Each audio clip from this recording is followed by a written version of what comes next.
So this is how you can know if someone blocked you on WhatsApp.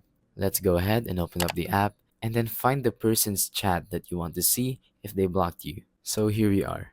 If we go ahead and send a message, and let's say you wait about 5 hours or maybe a whole day, you're going to want to take a look at those check marks. If you only see one check mark, then that would mean they either haven't seen it or have blocked you, because even if they did see it, but they did block you, it's only going to appear as one check mark. One means you sent the message, and two means they've read it. So if it only looks like one check mark and it's been like that for a long time, that would probably mean that they've blocked you. I have another method of checking if they blocked you, and this one is actually 100% guaranteed.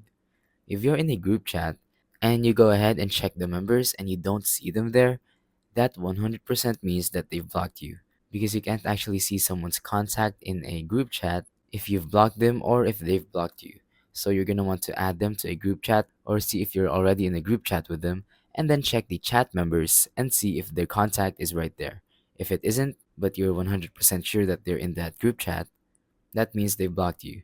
So yeah, that is how you can check who blocked you on WhatsApp. Thank you for watching.